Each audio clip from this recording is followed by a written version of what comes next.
Kita masih bersama hari-hari Rasulullah SAW, yang mana terakhir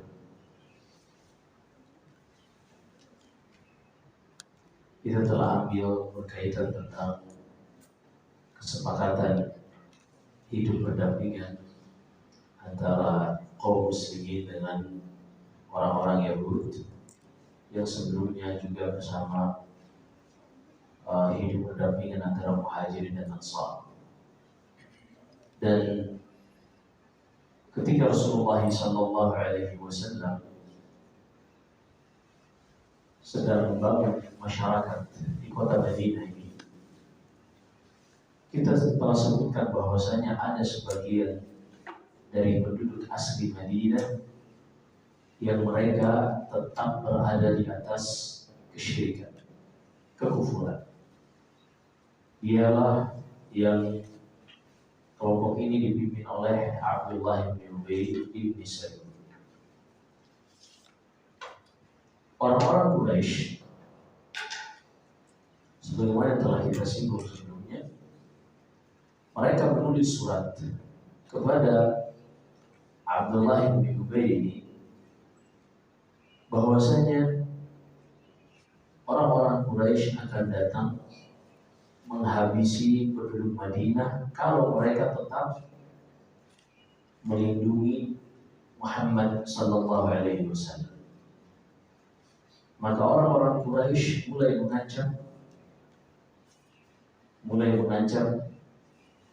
penduduk Madinah dari kalangan musyrikin Arab ini agar mereka tidak melindungi Rasulullah dan juga sahabat-sahabatnya yang datang dari Mekah. Mereka mengatakan dalam suratnya, kalian telah berikan perlindungan kepada musuh-musuh kami, maka sungguh lanasta'silannakum, kami akan datangi negeri kalian dan kami akan habisi kalian semua. Akhirnya Abdullah bin Ubay bin Salul ini yang memang sudah memiliki hasad terhadap Rasulullah, yang dengan sebab yang kita sudah sebutkan, karena Abdullah bin Ubay ini sebelum Rasulullah hijrah ke Madinah, orang-orang Aus dan Khazraj yang mereka penduduk asli Madinah, mereka ini tidak pernah menyepakati seorang untuk menyelesaikan permasalahan di antara mereka selama berpuluh-puluh tahun, kecuali pada Abdullah bin Ubay bin Salul. Kalau seandainya Rasulullah tidak keburu datang, maka mereka sudah menjadikan Abdullah bin Ubay ini sebagai pemimpin mereka. Jadi ini ada histori di balik kenapa Abdullah bin Ubay ini sangat benci kepada Rasulullah. Jadi seakan-akan dia memandang bahwasanya Rasulullah ini telah mengambil kepemimpinan terhadap penduduk Madinah yang seharusnya diberikan kepadanya. Akhirnya dengan background di dalam hati Abdullah bin Ubay bin Salul seperti ini, kemudian ada surat dari orang-orang Quraisy. Ia pun mendatangi Rasulullah bersama sahabatnya, yang pada saat itu mereka sudah berbaur dengan orang-orang Ansar, penduduk Madinah yang sudah masuk Islam. Mereka pun datang ingin mengusir Rasulullah dan sahabat-sahabatnya dari kalangan Muhajirin. Apa kata Rasulullah? Lihatlah, laqad balagha wa'idu Quraisy minkum al-mabaligh. Wahai orang-orang Madinah, sebegitu takutkah kalian terhadap ancaman dari orang-orang Quraisy yang telah berhasil membuat provokasi di tengah-tengah mereka, di tengah-tengah kalian? Kalian sadar nggak? Kalau kalian ingin memerangi kami, sementara kami ini dilindungi oleh orang-orang Ansar yang merupakan penduduk Madinah, yang juga saudara-saudara kalian sendiri, kalian sadar atau tidak orang-orang Quraisy telah berhasil memprovokasi kalian untuk ada terjadi perang saudara sesama kalian. Akhirnya pengikut dari Abdullah bin Ubay bin Salul yang melihat realitanya demikian, bahwasanya orang-orang yang melindungi Rasulullah yang beriman bersama Rasulullah yang kita sebut dengan Ansar, mereka adalah saudara-saudara mereka juga. Akhirnya pengikut Abdullah bin Ubay ini mereka pun pulang, dan tidak ada pilihan bagi Abdullah bin Ubay kecuali juga ikut pulang, dan ancaman Quraisy pun dilupakan oleh penduduk Madinah. Rasulullah SAW kemudian melanjutkan hari-harinya di kota Madinah. Ketika diusir dari kota Mekah, kita kembali sedikit. Ada ucapan Abu Bakar yang disebutkan dalam hadis yang diriwayatkan Imam Ahmad dan selainnya. Ketika Rasulullah diusir dari Mekah, berhijrah bersama Abu Bakar, kata Abu Bakar, akhraj nabiyahu wallahi la yahdikun.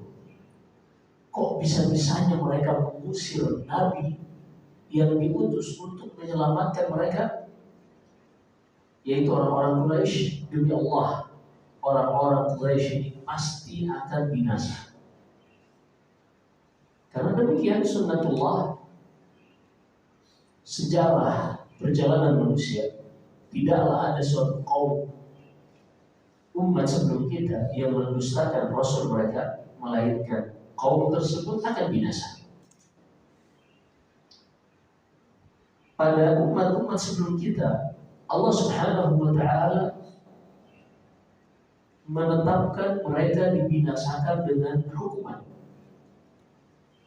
baik itu dengan angin kencang, atau dengan banjir, atau dengan hujan, atau dengan suara yang sangat keras yang membuat orang yang mendengarnya langsung mati. Seperti yang dibinasakan kaum Tsamud misalnya. Khusus umat-umat yang diutus setelah Nabi Musa, tidak ada lagi yang dibinasakan dengan satu musibah yang semuanya mereka mati. Allah berfirman dalam surat Al-Qasas, وَلَقَدْ آتَيْنَا مُوسَى الْكِتَابَ مِنْ بَعْدِ مَا أَهْلَكْنَا الْقُرُونَ الْأُولَى بَصَائِرَ لِلنَّاسِ وَهُدًى وَرَحْمَةً لَعَلَّهُمْ يَتَذَكَّرُونَ. Kata Allah dalam surat Al-Qasas, sungguh kami telah berikan Musa kitab setelah sebelumnya kami telah membinasakan umat-umat sebelumnya. Disebutkan Ibnu Katsir dan ahli tafsir lainnya bahwasanya ayat ini adalah ayat yang Allah Subhanahu wa Ta'ala sebutkan umat-umat sebelum Nabi Musa mereka dibinasakan dengan azab yang turun satu waktu dan semuanya binasa. Adapun di zaman Nabi Musa dan setelahnya, maka ini tidak akan ada lagi. Makanya kaumnya Nabi Musa tidak musnah. Demikian pula Nabi Daud, Nabi Sulaiman, hingga ditutup dengan Nabi Isa, nabi-nabi dari kalangan Bani Israel, tidak ada lagi yang dibinasakan dalam satu waktu. Demikian pula umat Nabi Muhammad SAW, Allah sudah tetapkan mereka tidak akan dibinasakan dengan satu azab. Akan tetapi mereka akan hancur dengan pertikaian sesama mereka. Abu Bakar radhiyallahu anhu mengatakan, wallahi la yahdikun. Demi Allah, karena mereka sudah mengusir Rasul mereka, menentang Rasul mereka, sungguh mereka akan binasa. Ketika itu pun, setelah Rasulullah sampai di Madinah, Allah menurunkan firman-Nya, "Udzina lil ladzina yuqataluna bi annahum zulimu wa innallaha 'ala nasrihim laqadir." Allah telah izinkan bagi orang-orang yang dizalimi, yaitu Rasulullah dan sahabat-sahabatnya. Di sini Allah Subhanahu wa Ta'ala menurunkan ayat yang membolehkan bagi Rasulullah untuk mulai berperang, berjihad. Inilah ayat pertama di dalam surat Al-Hajj yang Allah turunkan, bukan ayat 1 surat Al-Hajj yang maksudnya, ayat pertama yang memerintahkan atau yang mengizinkan bolehnya perang yang terdapat di dalam surat Al-Hajj. Allah berfirman, "Udzina lil ladzina yuqataluna bi annahum zulimu wa innallaha 'ala nasrihim laqadir. Allah telah izinkan bagi orang-orang yang dizalimi, yaitu Rasulullah dan sahabat-sahabatnya, untuk mereka membela diri. Dan Allah Subhanahu wa taala yang pasti akan membela mereka. Sejak saat itu pun, setelah turunnya ayat ini, Rasulullah sallallahu alaihi wasallam mulai mengatur strategi persiapan perang ini. Sebelumnya kita harus ketahui bersama bahwasanya orang-orang Quraisy mereka sudah menghubungkan perang, mengintimidasi kaum muslimin sejak kaum muslimin sudah ada di Mekah. Hanya saja karena mereka masih lemah, Allah tidak izinkan mereka untuk berperang. Allah tidak izinkan mereka untuk berperang. Ketika mereka berpindah ke Madinah,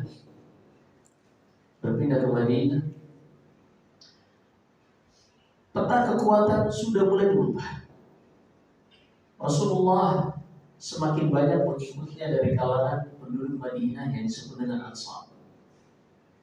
Sehingga Rasulullah memiliki kekuatan yang belum dimiliki sebelumnya. Dan ketika sudah ada kekuatan inilah Rasulullah SAW diizinkan untuk berjihad. Maka di sini juga politik dan strategi di dalam Islam, khususnya tentang jihad, ini bukan asal-asalan. Bukan karena kita punya rudal 6.000 rudal misalnya, sementara 6.000 rudal dibeli dari tempat lain, sementara musuh kita mereka memiliki puluhan ribu rudal dan mereka memproduksi sendiri. Kita nggak boleh untuk menyerang pada kondisi seperti itu, karena di dalam salah satu syarat bolehnya berjihad ofensif menyerang orang-orang kafir adalah an yadhliba fidwan an-nasra lil muslim. Harus secara strategi bahwasanya kemenangan itu akan didapatkan oleh kaum muslim. Kalau seandainya serangan yang akan dilakukan justru berbuntut pada merugikan kaum muslimin yang secara strategi perang, baik itu dari sisi kekuatan pasukan atau jumlah alutsista, yang nanti orang yang memiliki pengetahuan tentang strategi perang, dia tahu pasti kaum muslimin kalah kalau menyerang, ini nggak boleh dilakukan, yang akan merugikan kaum muslimin baik dari sisi harta mereka, apalagi dari sisi nyawa dan darah mereka.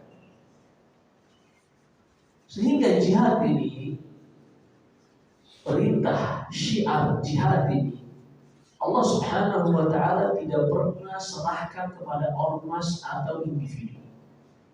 Gak ada. Aqidah ahli sunnah wal jamaah yang disebutkan Imam Ahmad, Imam Al-Barbahari dan imam-imam ahli sunnah lainnya, bahwasanya wal jihad wal hajj ma'riyani ma'a imamil muslimin. Jihad dan haji ini selalu dilaksanakan bersama pemerintah kaum muslim. Tidak diserahkan kepada front-front tertentu atau misalnya ormas, apalagi individu. Kenapa demikian? Ini strategi yang sangat luar biasa. Pertama, karena memang yang dilakukan oleh Rasulullah demikian, bahwasanya strategi tentang perang ini, jihad, yang menentukan adalah pemimpin, pemerintah. Pada zaman Rasulullah, beliau sendiri sebagai nabi dan juga pemimpin kaum muslimin pada saat itu. Kemudian yang kedua, karena kalau seandainya diserahkan kepada individu atau ormas, maka individu dan ormas ini mereka selalu hanya memikirkan kemaslahatan diri sendiri, kemaslahatan kelompoknya. Selama kelompoknya diuntungkan, ya sudah. Misalnya dengan mereka tahu jumlah rudal kita misalnya cuma 10.000. dan akan ditembak secara otomatis oleh Iron Dome dengan misalnya yang selamat yang bisa masuk hanya 2-6% saja. Dan mereka tahu bahwasanya nanti kalau diserang balik akan dibombardir habis. Akan dibombardir habis. Mereka sudah menyiapkan bunker-bunker tempat bersembunyi. Lalu setelah itu mereka buka donasi dan mereka akan meraup keuntungan yang sangat banyak. Waliyadzubillah. Yang rugi siapa? Warga sipil kaum muslimin yang mereka tidak bersalah, yang mereka tidak tahu menahu tentang strategi apa yang mereka lakukan. Kalau seandainya mereka tahu seperti itu, subhanallahil azim, mereka tahu bahwasannya yang mereka tumpahkan adalah darah seorang muslim, apalagi sudah sampai puluhan ribu. Nabi sallallahu alaihi wasallam bersabda, "Azawal dunya ahwal 'inda Allah min qatli rajulin mu'min." Kalau seandainya dunia beserta isinya ini hilang, lenyap, lebih ringan di sisi Allah daripada terbunuhnya seorang muslim. Makanya Imam Ahmad rahimahullah ketika Khalifah Harun al-Rashid meninggal digantikan oleh anaknya Muhammad al-Amin, lalu terjadi keributan dengan saudaranya yang bernama Abdullah al-Ma'mun. Muhammad al-Amin ini terbunuh, kemudian khilafah dipegang oleh Abdullah al-Ma'mun bin Harun al-Rashid. Abdullah al-Ma'mun ini seorang yang senang dengan baca, hanya sayanya yang ia konsumsi buku-buku filsafat Yunani. Dan di zamannya lah pertama kalinya buku-buku filsafat Yunani ini diterjemahkan ke dalam bahasa Arab dalam skala resmi negara. Dan pada saat itu Mu'tazilah itu sudah ada. Orang-orang yang mendahulukan logika daripada ayat-ayat Al-Quran dan Hadis, seperti Ahmad bin Abi Du'ad dan juga yang lain. Hingga akhirnya muncul fitnah ucapan yang mengatakan Al-Quran adalah makhluk. Itu di zamannya Abdullah al-Ma'mun. Padahal Al-Quran ini adalah firman Allah, sifat Allah. Sebagaimana Allah bukan makhluk, Dia Al-Khaliq yang mencipta makhluk, maka sifat-sifat Allah pun bukan makhluk. Allah yang mencipta makhluk, Allah bukan makhluk, Allah Al-Khaliq. Dan sifat-sifat Allah adalah sifat Khaliq, bukan makhluk. Ketika Allah berbicara, maka ucapan Allah bukanlah makhluk. Ucapan Allah adalah sifat Allah subhanahu wa ta'ala. Pada zaman Abdullah al-Ma'mun ini terjadi pemaksaan terhadap ulama untuk mereka mengucapkan fitnah tadi, mau mengakui bahwasanya Al-Quran adalah makhluk. Ini dipaksa. Kalau mereka tidak mau mengucapkan ini, ada yang dibunuh, ada yang dipenjara, ada yang disiksa, hingga akhirnya ulama satu persatu berjatuhan. Yang tetap kokoh konsekuensinya harus disiksa atau terbunuh, dan yang mereka khawatir ingin menjaga dirinya, harta dan keluarganya, mereka terpaksa mengucapkannya secara kamuflase saja, secara kamuflase karena darurat dipaksa. Pada saat itu hampir tidak ada yang tersisa yang kokoh teguh di atas pendirian ahli sunnah wal jamaah ini kecuali Imam Ahmad. Ada beberapa tadi namanya tidak disebutkan. Imam Ahmad, beliau berganti dari satu penjara ke penjara yang lain, hingga berganti dari khalifah yang satu kepada khalifah yang lain, sampai al-mutawakkil 'ala Allah, sampai al-wathiq billah, tergantikan. Para ulama yang mereka terus ditindas, mereka mendatangi Imam Ahmad. Imam Ahmad ini pada saat itu satu-satunya rujukan kaum muslimin di dalam berpegang dengan akidah ini. Mereka mengatakan, wahai Imam, ini kaum muslimin tinggal menunggu aba-aba dari Artinya kaum muslimin yang jumlahnya sangat banyak ini, mereka siap digerakkan dengan satu fatwa Imam Ahmad. Kalau mau kudeta, kalau mau melakukan pemberontakan, mereka semua siap. Tinggal menunggu perintah dari Imam Ahmad. Karena pada saat itu mayoritas ahli sunnah. Hanya karena pemimpinnya seorang yang memiliki pemikiran filsafat yang mendahulukan akal daripada dalil dipakai dalam urusan agama, hingga akhirnya berantakan hasilnya dan mereka memaksakan pemikiran tersebut. Apa kata Imam Ahmad? Iyyakum wa dima'al muslimin. Hati-hati dari tertumpahnya darah seorang muslim. Tertumpahnya darah seorang muslim satu saja sudah sangat besar di sisi Allah Subhanahu wa taala. Man qatala nafsan bighairi nafsin faka'annama qatala an-nasa jami'an. Kata Allah dalam surat Al-Maidah, siapa saja yang membunuh satu jiwa tanpa hak, maka seakan-akan dia telah membunuh seluruh manusia. Iya. Maka di dalam agama kita, jihad ini adalah syiar yang sangat luar biasa, memiliki strategi dan aturan yang dikembalikan kemaslahatannya kepada pemerintah, pemimpin kaum muslim, bukan diserahkan kepada ormas atau organisasi-organisasi pergerakan lainnya. Baik. Akhirnya Rasulullah kata Abu Bakar radhiyallahu taala, la yahlikun, demi Allah sungguh mereka akan binasa. Sungguh mereka akan binasa. Dan kata Abu Bakar, aku tahu pasti nanti akan terjadi perang. Artinya Abu Bakar sudah berfirasat bahwasanya mereka mengusir Rasulullah ini, dan Allah tidak akan biarkan nabinya ini tertindas. Allah pasti akan jadikan agama ini adalah agama yang terus jaya hingga hari kiamat. Maka Abu Bakar sudah berfirasat bahwasanya akan terjadi perang. Baik.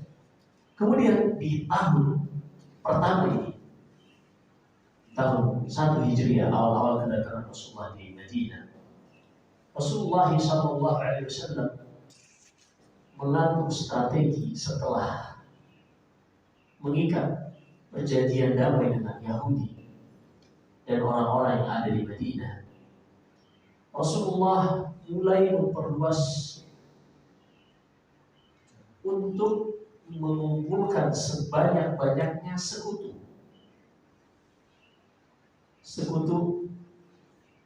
dalam rangka untuk menghadapi Quraisy.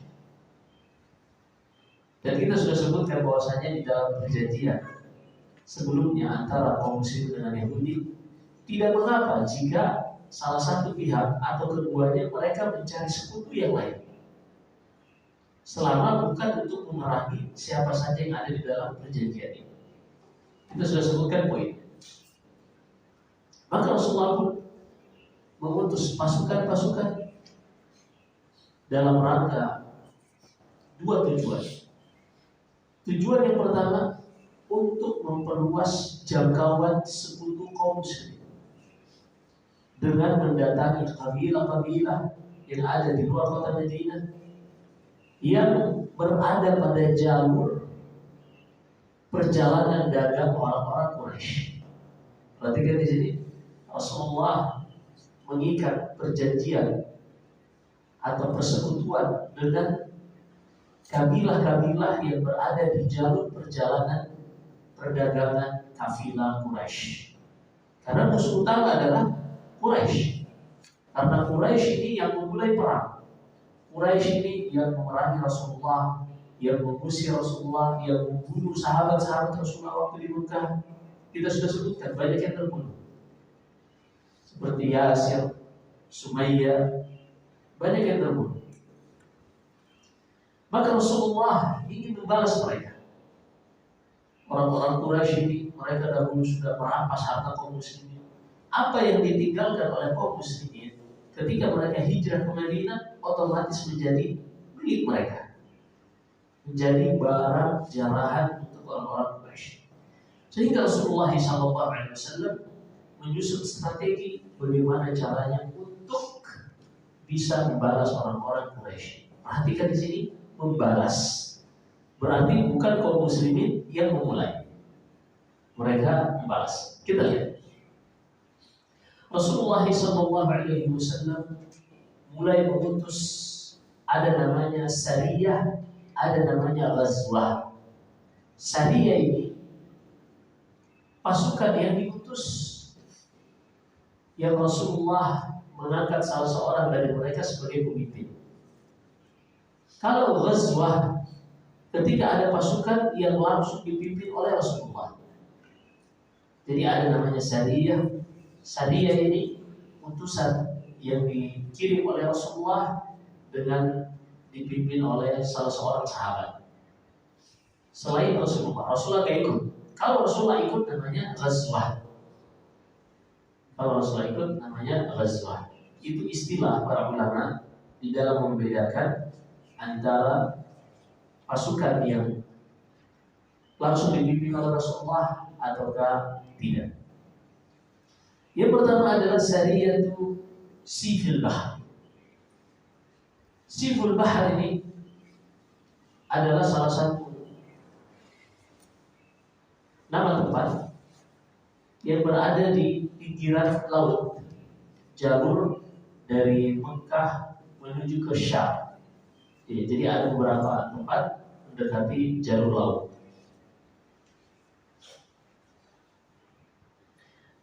Rasulullah SAW mengutus ada beberapa pasukan yang terdiri dari 30 orang dipimpin oleh Hamzah ibn Abdul Muttalib.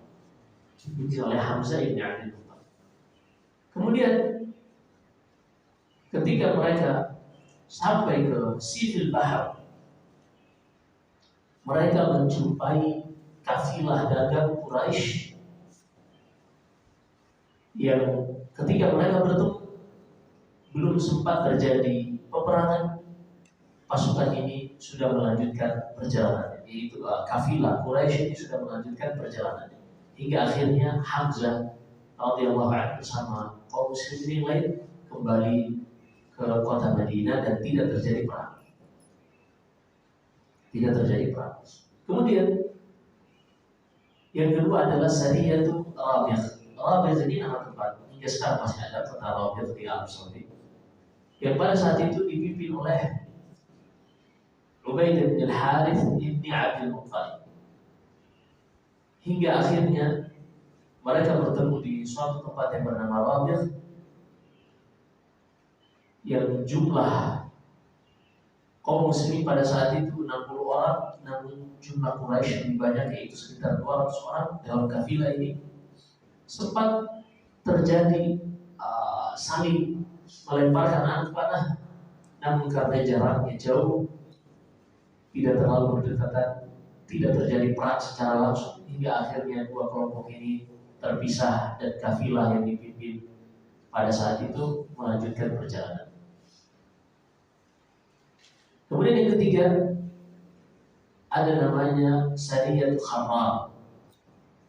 Sariyatul Kharrar ini yaitu ketika Rasulullah mengutus Sa'ad bin Abi Waqqas untuk memimpin 70 orang dari kaum muslimin, juga tujuannya untuk mencegah kafilah dagang Quraisy. Namun mereka tidak sampai terjadi peperangan juga dan masing-masing pulang.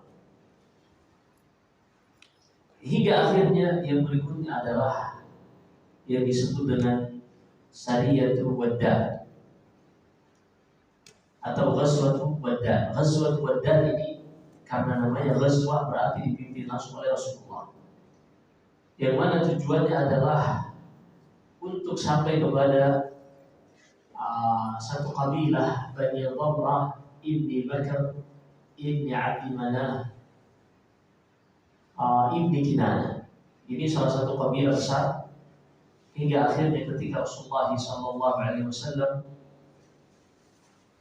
mereka sampai ke Bani Dhamrah ini, Rasulullah SAW mengikat perjanjian dengan Bani Dhamrah untuk mereka menjadi sekutu, tidak boleh berdiri di pihak musuh ketika ada perang antara Rasulullah dengan orang-orang Quraisy. Ini salah satu perjanjian yang disepakati oleh Rasulullah dengan Bani Quraisyah pada saat itu.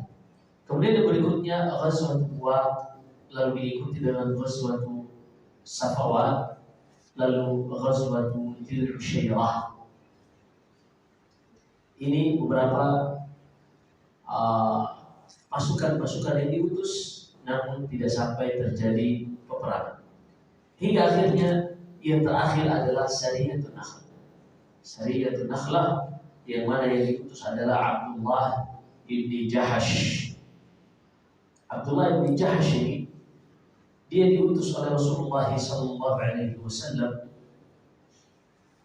dengan diberikan satu surat, yang mana ketika Rasulullah berikan surat ini kepada Abdullah bin Jahash sebagai pemimpinnya, Rasulullah berwasiat, engkau tidak boleh membaca isi surat ini sampai engkau tiba di suatu tempat yang bernama An-Nakhlah.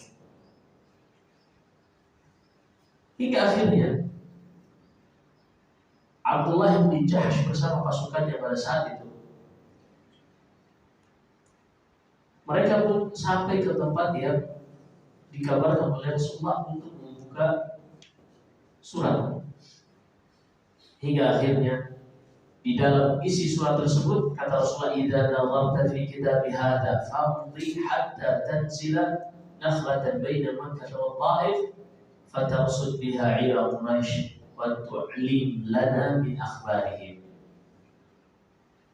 Wahai fulan, jika engkau Abdullah bin Jahash, jika engkau telah membaca isi kitabku ini, maka tetaplah berjalan hingga engkau sampai di suatu tempat antara Makkah dan Taif yang bernama Nakhlah, dan lihat kapan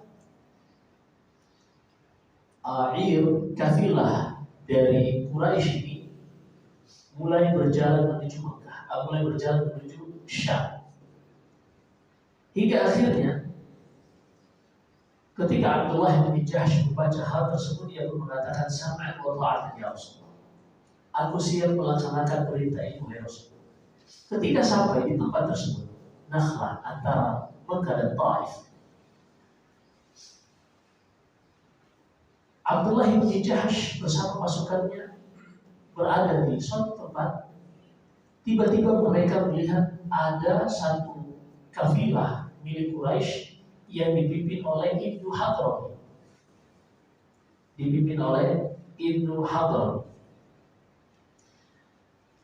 Pada saat itu mereka berada di akhir bulan Jumadal Akhirah, Jumadal Tsaniyah.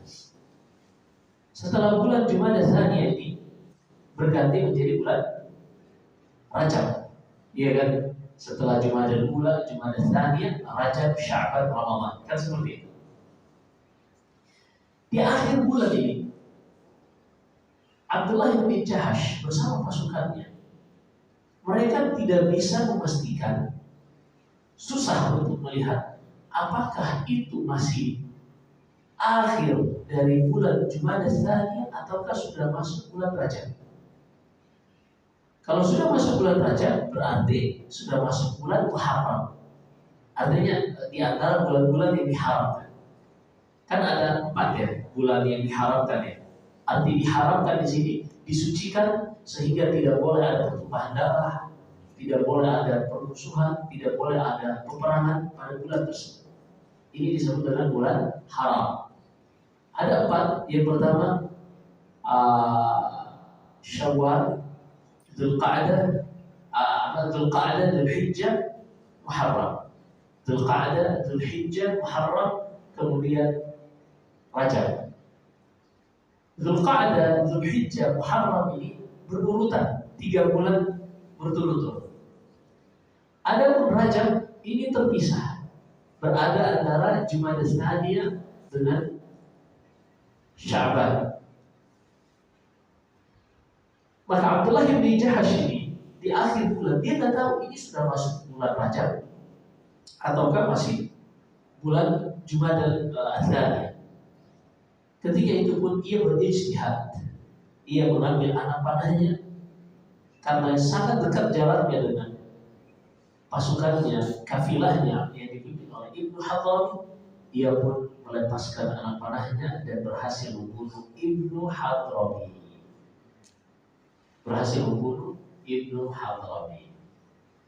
Sampailah berita ini kepada Quraisy. Ketika ada kemungkinan ini sudah bulan Muharram atau belum, kira-kira pendapat orang Quraisy untuk semakin menjatuhkan kaum muslimin, mereka akan mengatakan itu masih mungkin Jumadil Tsani atau pasti sudah masuk bulan Rajab. Mereka memaksa-maksakan bahwasanya itu sudah masuk bulan Rajab, sehingga mereka menyebarkan isu bahwasanya Rasulullah Muhammad SAW dengan sahabat-sahabatnya ini menyelisihi bangsa Arab yang memuliakan bulan Muharram. Mereka ini orang-orang yang khianat. Disebarkan berita tersebut bahwasanya Rasulullah ini dan sahabatnya tidak menghormati bulan Muharram, bulan Rajab. Mereka membunuh di dalam bulan Rajab. Apa yang terjadi?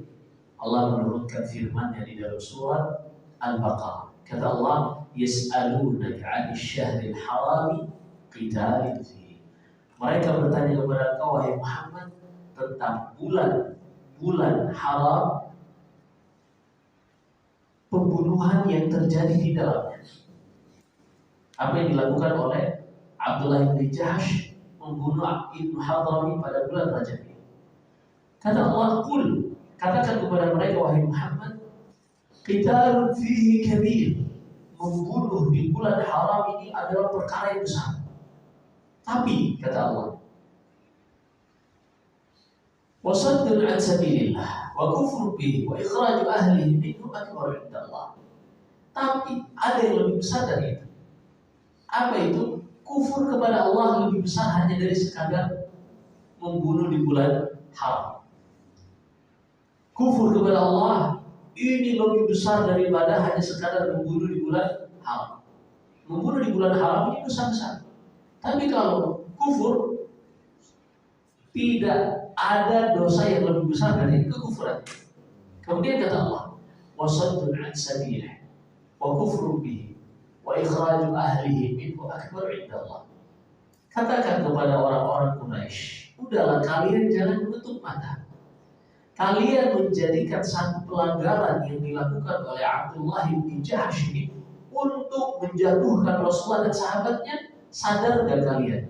Kalian telah melakukan pelanggaran yang besar di Masjidil Haram, di Mekah. Mekah ini adalah negeri yang haram. Negeri adalah negeri yang haram, yaitu negeri yang tidak boleh ditumpahkan darah di dalamnya. Tidak boleh untuk ada yang dilarang untuk datang ke Mekah, ke Ka'bah. Tapi apa yang kalian lakukan? Kalian membunuh sahabat-sahabat Rasulullah di Mekah. Kalian berusaha menghalangi manusia dari Mekah. Artinya kalian menutupi segala catatan kriminal kalian di negeri haram, di bulan-bulan haram. Kemudian kalian buka lebar-lebar dan kalian sebarkan satu kejadian yang dilakukan oleh Abdullah bin Jahsh. Akhirnya orang-orang Quraisy tidak bisa berkata apa-apa karena ini yang mengabari Rasulullah Subhanahu wa Ta'ala. Artinya kalau kalian ingin banding-bandingkan, kalian tidak adil. Ini satu kesalahan dan Rasulullah mengakui itu satu kesalahan, sehingga Rasulullah SAW mengumpulkan dia denda untuk mengganti sebagai denda bagi yang terbunuh tadi. Rasul mengumpulkan dari sahabat-sahabatnya untuk membayarkan dia dikarenakan pembunuhan yang dilakukan oleh Abdullah bin Jahsh. Adapun orang-orang Quraisy, mereka tidak pernah merasa bersalah terhadap apa yang mereka lakukan. Hingga akhirnya ada Ghazwatul Ushairah. Ghazwatul Ushairah ini adalah pasukan yang dipimpin Rasulullah, yang mereka keluar dari Madinah hingga sampai ke tempat yang bernama Dzulsyairah. Di situ Rasulullah ingin mencegah kafilah Quraisy yang dipimpin oleh Abu Sufyan yang sedang membawa harta orang-orang Quraisy untuk dibelanjakan di Syam, dan jumlahnya sangat banyak. Rasulullah SAW ingin mencegahnya, tapi ternyata ketika Rasulullah sampai di tempat Dzulsyairah ini, kafilah Abu Sufyan sudah sehari atau 2 hari lebih dahulu melewati tempat tersebut. Artinya Abu Sufyan sudah terus melanjutkan perjalanannya ke Syam bersama kafilahnya yang jumlahnya sangat banyak, ada 200 orang, dan Rasulullah terluputkan dari kafilahnya Abu Sufyan. Tapi kafilah inilah yang nanti akan ditunggu ketika ingin kembali dari Syam menuju Mekah, yang akan menjadi sebab perang Badar. Maka pergilah kafilah Rasulullah SAW bersama sahabat-sahabatnya kembali ke Madinah, hingga akhirnya di bulan Ramadan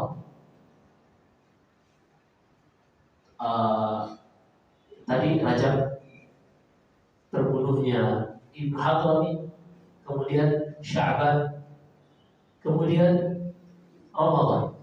Di bulan Ramadan ini sudah masuk tahun kedua. Di bulan Ramadan ini kafilah Abu Sufyan tadi yang luput dari Rasulullah ketika akan berangkat, mereka kembali dari Syam dengan membawa barang dagangan yang sangat banyak. Karena waktu berangkat tadi yang mereka bawa adalah modal. Setelah sampai ke Syam, mereka bawa hasil komoditi-komoditi yang dibeli dari Syam untuk dijual kembali ke Mekah. Jumlahnya sangat banyak. Bahkan disebutkan ahli sejarah, tidak ada satupun orang Mekah melainkan dia memiliki barang yang dititipkan kepada Abu Sufyan. Jadi orang Mekah itu mereka semua orang-orang yang jago dagang, tapi tidak semua berangkat. Mereka titip. Yang zaman sekarang ada namanya just tip, jasa titip. Mereka titip ke, seperti misalnya Abu Sufyan berangkat bersama 200 orang, nanti dapat fee, dapat komisi. Maka mereka berangkat ini membawa harta seluruh Mekah pada saat itu. Seluruh penduduk Mekah menitipkan kepada Abu Sufyan dengan membawa ratusan onta untuk membawa barang dagangan dari Syam. Jadi kebayang ya, seberapa banyak dan seberapa panjang kafilah yang dibawa oleh Abu Sufyan, sehingga jalannya lambat, berbulan-bulan untuk sampai ke Syam dan berbulan-bulan untuk balik lagi ke Mekah. Hingga akhirnya Rasulullah SAW memperkirakan kalau kafilah Abu Sufyan ini luput pada bulan sebelum Jumada, sebelum Rajab, maka mereka akan kembali sekitar Ramadan. Dan pada saat itu puasa sudah diwajibkan, karena puasa diwajibkan pada bulan Sya'ban tahun kedua Hijriah. Ketika Abu Sufyan mulai mendekati kota Madinah, Rasulullah karena jalur dari Syam menuju Mekah itu akan melewati jalur Madinah, walaupun tidak melewati tengah Madinah, tapi melewati jalur Madinah.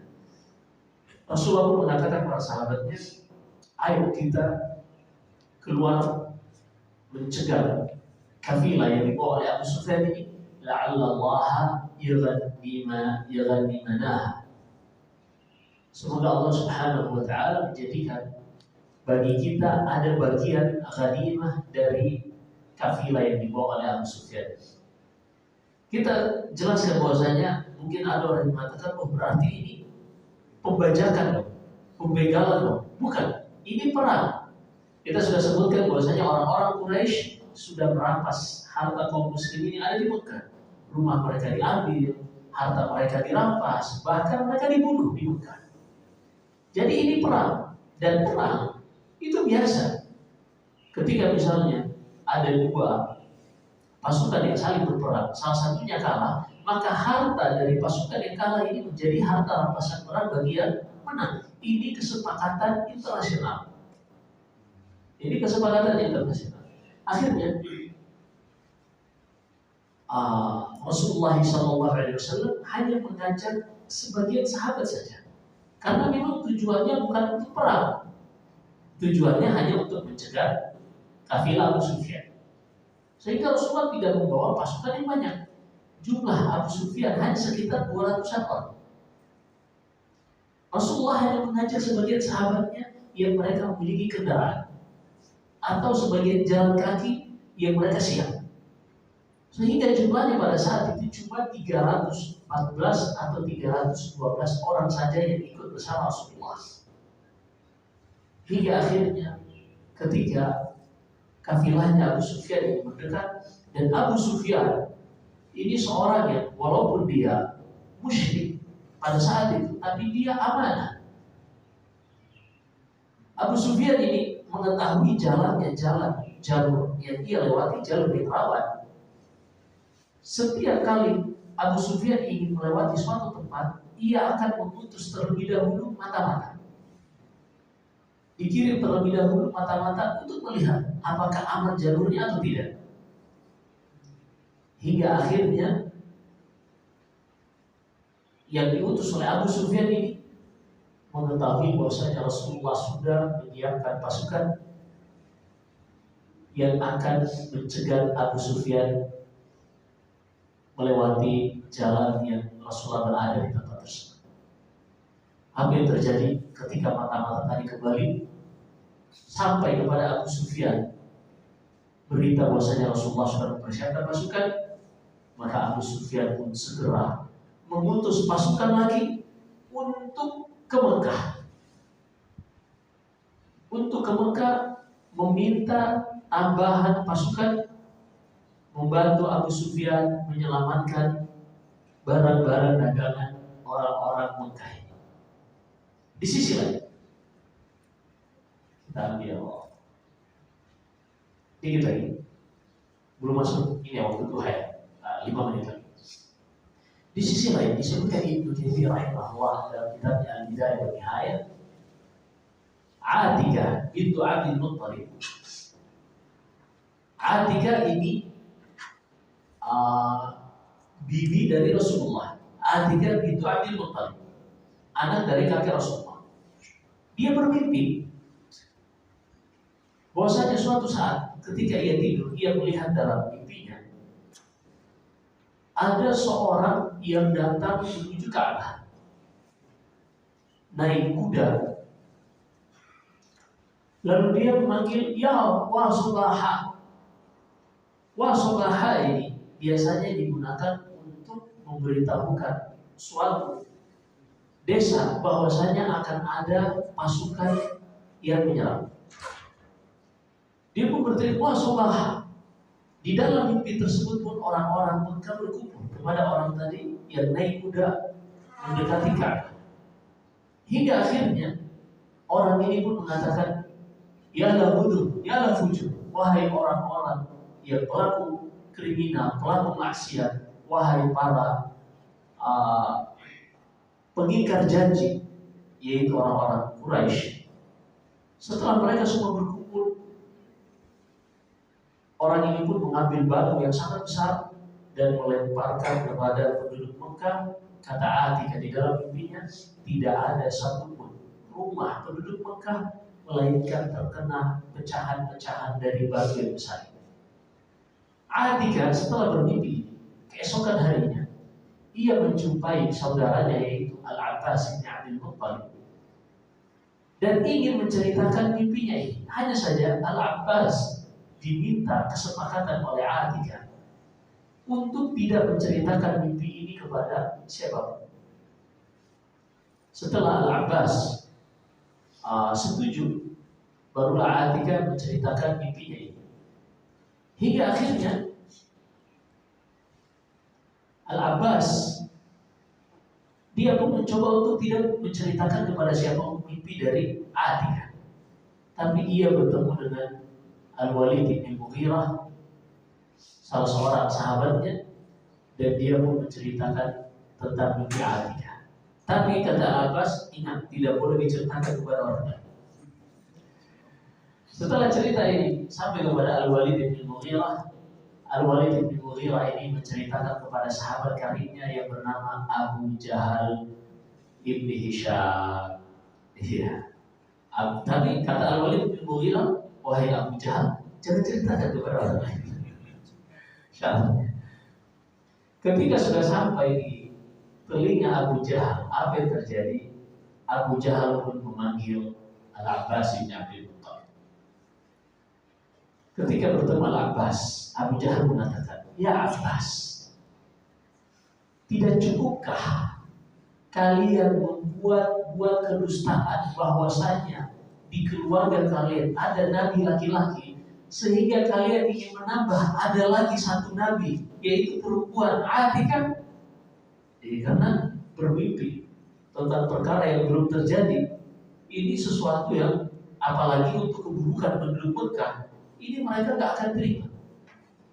Dan mereka mengatakan kalian tidak cukup nabi satu saja dari kalangan laki-laki, ingin tambah satu lagi nabiya, nabi perempuan yaitu Atikah. Kata Abbas, apa maksudmu wahai Abu Jahal? Udahlah, nggak usah kurang-kurang nggak tahu. Atikah bermimpi seperti dan seperti itu kan. Akhirnya Al-Abbas tidak bisa membantah Abu Jahal. Kata Abu Jahal, demi Allah, ma ra'ayna ahla baitin min Quraisy akdzab min Bani Hashim wa Bani Abdul Muttalib. Demi Allah, kami tidak pernah melihat satu keluarga yang paling dusta kecuali dari Bani Hashim dan Bani Abdul Muttalib. Itu sangat berat bagi Abbas bin Abdul Muttalib. Hingga akhirnya datang Amr bin Umayyah atau Amr bin Umayyah yang diutus oleh Abu Sufyan. Ia berjalan dari tempat diutusnya Abu Sufyan hingga akhirnya sampai ke Mekah. Yang mana tadi Abu Jahal mengatakan kepada Abbas, wahai Abbas, kami akan berikan kesempatan 3 hari kepada kalian. Kalau seandainya mimpi yang dikatakan Atikah tidak benar, maka kami akan menulis satu tulisan besar yang disepakati oleh seluruh penduduk Quraisy bahwasanya kalianlah keluarga yang paling dusta di tengah-tengah Quraisy dan kami akan tempelkan di Ka'bah.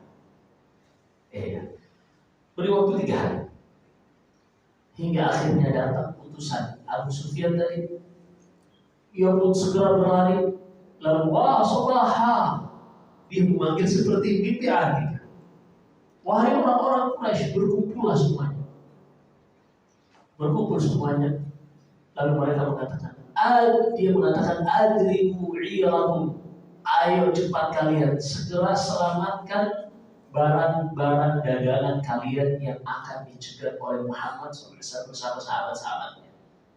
Akhirnya mereka semuanya mulai teringat dengan mimpi Atikah. Ketika itu pun mereka semuanya tidak ada tersisa dari orang-orang Quraisy. Mereka bersiap untuk mendatangi tempat yang diminta Abu Sufyan. Kalau seandainya dia tidak sanggup untuk ikut, dia akan mengirim perwakilannya. Semua waktu itu keluar, kecuali satu, yaitu Abu Lahab. Abu Lahab bukan keluar, karena ada salah seorang yang punya utang, terlilit utang kepada Abu Lahab dan dia sudah tidak bisa bayar. Sebagai balasannya kata Abu Lahab, kau mewakili aku, sebagai balasannya utangku lunas. Ada satu yang berat untuk keluar. Dia adalah Umayyah bin Khalaf. Mungkin masih ingat ketika Sa'ad bin Mu'adz bertawaf di Ka'bah. Sa'ad bin Mu'adz ini sahabat karib Umayyah bin Khalaf. Sa'ad bin Mu'adz sahabat dari kalangan penduduk Aus, sahabat Ansar. Dia ingin tawaf di Ka'bah. Dan pada saat itu orang Madinah sudah dicekal oleh orang-orang Quraisy. Sebagaimana surat yang dikirim tadi kepada Abdullah bin Ubay bin Salul. Akhirnya Sa'ad bin Mu'adz ketika ingin tawaf, dia meminta jaminan keamanan kepada Umayyah bin Khalaf, sahabat karibnya. Ketika dulu masih musyrik. Ketika sedang tawaf bersama Umayyah bin Khalaf, tiba-tiba datang Abu Jahal. Abu Jahal bin Hisham mengatakan, wahai Sa'ad. Sa'ad bin Mu'adz kan? Kata Umayyah bin Khalaf, betul. Sayyidu Aus, pemimpin kabilah Aus dari Madinah. Kalian, kata Abu Jahal, sudah melindungi musuh kami, memberikan suaka dan keamanan bagi mereka di negeri kalian.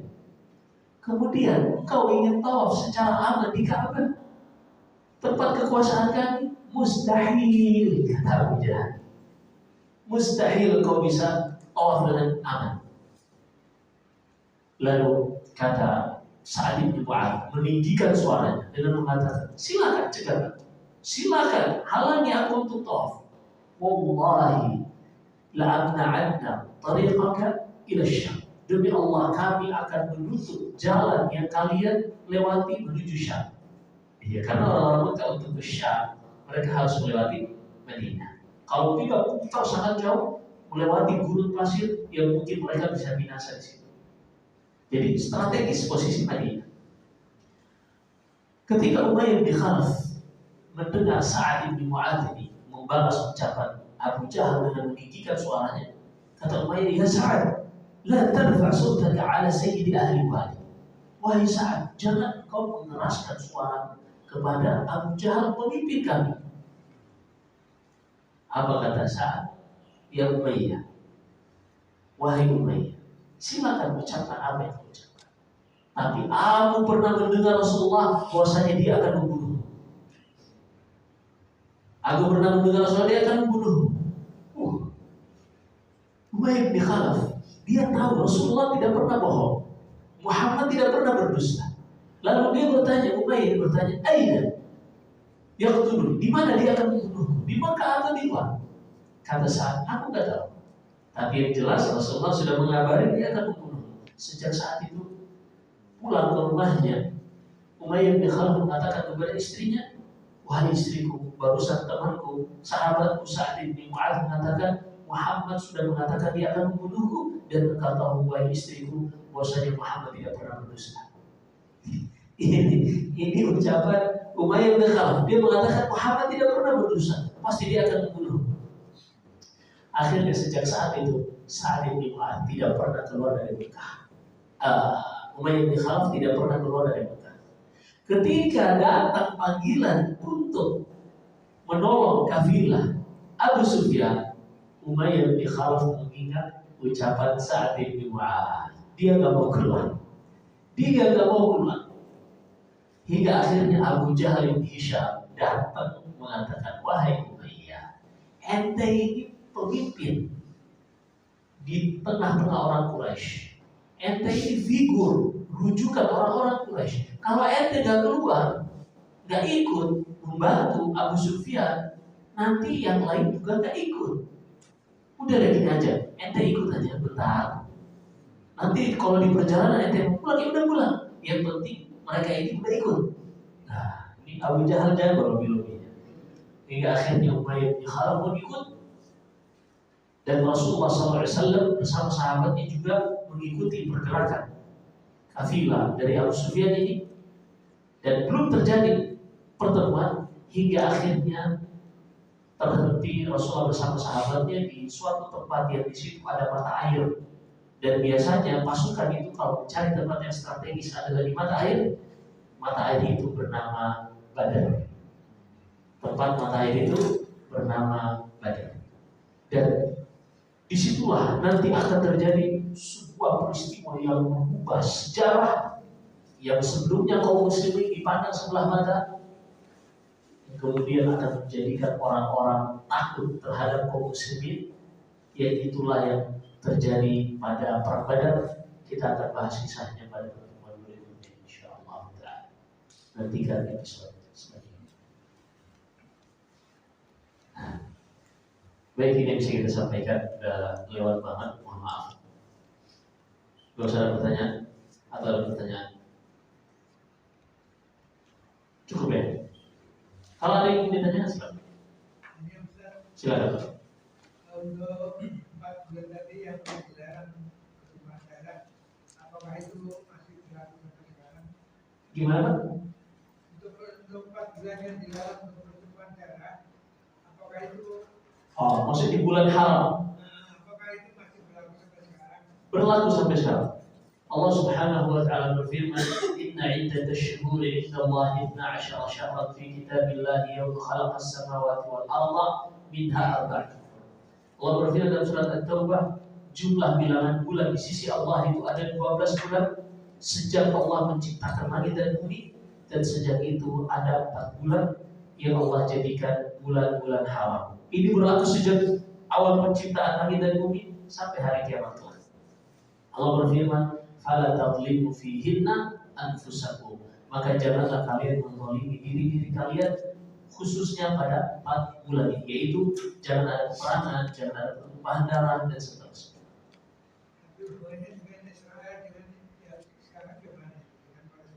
Mereka kaumun hudud. Mereka adalah orang-orang yang tidak pernah sama sekali menyepakati, sama sekali menaati kesepakatan yang sudah terjadi. Sesama manusia. Nanti kita akan bahas dalam sejarah perjalanan di kota Madinah ini, yang mana sebelumnya kita sudah bahas bahwasanya sudah ada perjanjian damai, kesepakatan hidup bersama di kota Madinah antara kaum muslimin dengan orang-orang Yahudi. Tapi nanti mereka setelah perang Badar nanti mereka mulai melanggar perjanjian-perjanjian ini. Kalau seandainya kalau seandainya mereka ini melanggar satu perjanjian, itu mereka anggap biasa, maka kita tidak akan pernah harapkan untuk mereka melanggar perjanjian-perjanjian yang lain, termasuk mereka dahulu sejak zaman Nabi Musa sudah pernah melanggar perjanjian antara mereka dengan Allah Subhanahu wa taala. Sehingga apapun yang menjadi aturan-aturan bagi mereka tidak ada yang harus ditaati kecuali apa yang menjadi kemaslahatan mereka. Ini sejak zaman Nabi Musa, tabiat Bani Israil ini sudah demikian. Bahkan mereka pernah menantang Nabi Musa, "Wahai Musa, kami tidak akan beriman kepadamu sampai kami bisa lihat Allah langsung." Ya, itu tabiat Bani Israil. Sehingga ketika mereka melanggar bulan-bulan haram, bukan sesuatu yang asing dari mereka, karena mereka adalah kaum yang suka melanggar syariat Allah Subhanahu wa taala dan juga melanggar batasan-batasan Allah Subhanahu wa taala, termasuk bulan-bulan haram. Demikian Allah. Oh enggak Pak, jadi bulan haram ini adalah bulan memulai peperangan. Kalau kita sudah diperangi dan kita ingin membela diri, maka tidak ada masalah. Misalnya ada orang yang menyerang kita di Mekah misalnya, juga di bulan haram, dan kita membalas orang tersebut terluka atau terbunuh, maka tidak ada dosa bagi kita. Allah Subhanahu wa taala berfirman di dalam surat At-Taubah, kata Allah, وَقَاتِلُوهُمْ حَتَّى لَا تَكُونَ فِتْنَةٌ وَيَكُونَ الدِّينُ لِلَّهِ فَإِنِ انتهوا فَلَا عُدْوَانَ إِلَّا عَلَى الظَّالِمِينَ. Kalau mereka فَقُتُلُوهُمْ حَيْثُ ثَقِفْتُمُوهُمْ وَأَخْرِجُوا مِنْ حَيْثُ أَخْرَجُوكُمْ وَالْفِتْنَةُ أَشَدُّ مِنَ الْقَتْلِ. Jadi kalian tidak ada dosa kalau membela diri dikarenakan kalian diserang di bulan-bulan haram. Baik itu dalam Mekah atau di bulan haram di daerah manapun, selama kita membela diri kita yang diserang duluan, maka tidak ada dosa dan tidak ada pelanggaran yang kita lakukan kalau membela diri. Baik, demikian Allah a'lam yang bisa kita sampaikan. Sekali benar semata-mata dari Allah Subhanahu wa taala, jika ada kesalahan dan kekurangan dari saya astagfirullah. Walaupun ini kita sudah sebutkan pendahuluan sebelum masuk perang Badar, dan ini sudah sangat jelas insyaallah, dan setelahnya kita akan masuk perang Badar. Di situ kita akan lihat bagaimana Allah Subhanahu wa taala membolak-balikan kondisi manusia. Dan disitulah kita akan lihat betapa yang namanya hasil kedudukan yang tinggi ini tidak didapatkan dengan 1-2 kali perjuangan, 1-2 hari. Proses yang dilewati, proses yang sangat panjang yang sudah dilewati oleh Rasulullah, 13 tahun di Mekah, kemudian 2 tahun di Madinah, barulah Allah berikan hadiah bagi Rasulnya berupa kemenangan di Perang Badar yang nanti kita akan sebutkan pada pertemuan berikutnya insyaallah. Sallallahu alaihi wasallam. Subhanallah wa bihamdihi, asyhadu an la ilaha illa anta, astaghfiruka wa atubu ilaik. Assalamualaikum warahmatullahi wabarakatuh.